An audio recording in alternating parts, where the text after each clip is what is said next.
Politik Malaysia ni kau ingat dah reda ke? Salah. Bila Anthony Loke buka mulut cadang PRU16 ni dibuat secara serentak dengan PRN Semenanjung, aku tahu ini bukan sekadar cadangan kosong. Ini boleh ubah peta politik negara. Dan mungkin juga boleh ubah nasib parti-parti besar macam UMNO, PAS, PH dan semua sekali. Okey, aku terangkan dulu cerita asas dia. Anthony Loke, Siswa Agung DAP cadang supaya PRU16 dan semua PRN Semenanjung dibuat sekali jalan. Dan maksudnya tak ada lagi pilihan raya berasingan ikut negeri. So kalau jadi paling awal PRU16 ni boleh berlaku hujung tahun depan ataupun awal tahun 2027. Kenapa tiba-tiba keluar cadangan ni? Jawapan rasmi, nak jimatkan kos, nak selaskan balik jadual pilihan raya, dan logiknya bila buat sekali kerajaan boleh kurangkan belanja, parti politik pun tak payah nak ulang kempen banyak kali. Tapi kita tahu politik Malaysia ni memang tak pernah sekadar tentang jimat belanja. Ini semua tentang momentum, timing dan siapa yang paling untung bila rakyat keluar mengundi sekaligus. Kalau korang masih ingat, disebabkan COVID sejak PRN Sabah tahun 2020, kemudian Melaka tahun 2021 dan Johor tahun 2022, tambah lagi 6 negeri yang pilih buat PRN asing-asing daripada PRU15, jadual pilihan raya kita memang dah pun bersepah. Ada negeri ikut parlimen, ada negeri yang buat sendiri. Contohnya Melaka habis penggal Disember 2026. Jadi kalau nak realign semula, PRU16 kena jalan sebelum tu, lebih kurang awal tahun 2027. So cadangan Loke ni bunyinya macam kemas, tapi mari kita fikir, siapa yang paling untung kalau jadi? Kalau semua negeri dan pusat jalan serentak, isu nasional akan overshadow isu tempatan. Maknanya PH boleh jual big picture narrative. Kononnya mereka bawa kestabilan nasional, semua negeri kena ikut arus, ikut strategi dia, tapi risiko besar tetap ada. Kalau mu rakyat swing lawan kerajaan pusat pada waktu tu, semua negeri kali jalan boleh tumbang. Sekarang kita masuk bahagian paling menarik. Apa impak dia untuk UMNO, PAS dan Perikatan Nasional? Realiti politik Malaysia hari ini, suka tak suka, PAS adalah parti paling besar dalam blok pembangkang. Dia ada 43 kerusi parlimen. Itu bukan nombor yang kecil lah.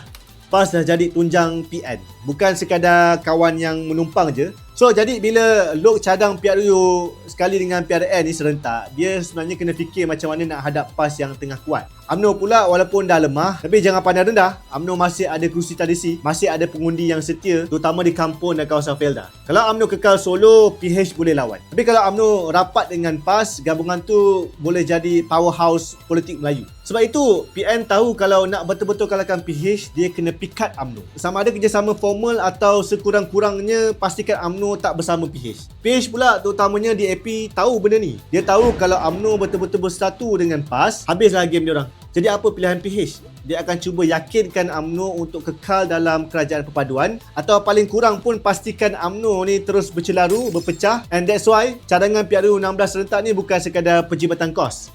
Dia adalah satu percaturan yang untuk sekurang-kurangnya untuk kurangkan ruang PN dan PAS bermain politik negeri by state. Kalau buat ikut sekarang, PN ada peluang chip away negeri demi negeri. Kau tengok je Selangor, Penang, Kedah dan Terengganu. Setiap kali PN boleh fokus tenaga dan isu lokal, build momentum step by step. Tapi kalau semua serentak, strategi tu boleh mati. So sekarang ni aku nak sentuh sikit isu bab sejarah. Politik kita ni selalu recycle. Kau ingat tak masa tahun 2015 dulu, PAS berpecah dengan DAP. Isu hudud, isu kerjasama UMNO PAS, semua tu. Dulu PAS pernah jadi kingmaker, pernah cakap nak rapat dengan UMNO. Sekarang ni aku rasa benda yang sama yang berlaku. Cuma skrip dia tweak sikit ikut keadaan. Jadi kalau korang dengar cerita pasal PAS ni ada masalah, PAS ni keras kepala, itu semua dah berlaku 10 tahun lepas. Reality check ni adalah PAS main ikut peluang. Bila nampak ada value, dia rapat dengan UMNO. Bila nampak dia boleh bawa PN sendiri, dia push solo. Tapi jangan lupa, PAS pun ada baggage. Diorang ni ada sejarah perpecahan sendiri, ada isu dalaman. Sama jugalah macam UMNO. Dan PH tahulah benda ni kan.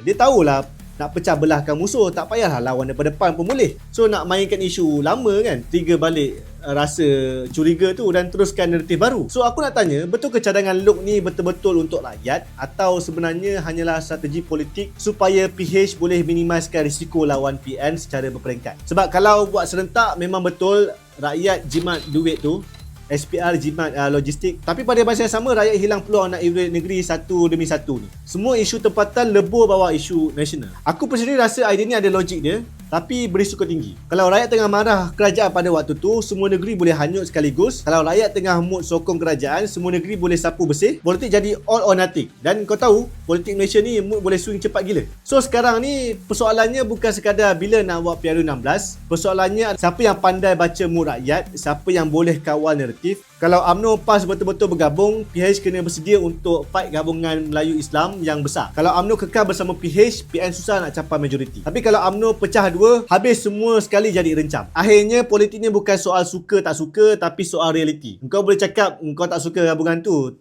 kau tak suka PAS dengan UMNO, tapi kalau nombor mereka tu cukup, itulah realitinya. Politik ni ikut nombor, dia memang bukan ikut perasaan. Jadi aku nak tanya korang, kalau PRU16 ni dibuat secara serentak dengan PRN Semenanjung, siapa yang paling untung? PH, PN atau UMNO yang jadi keymaker?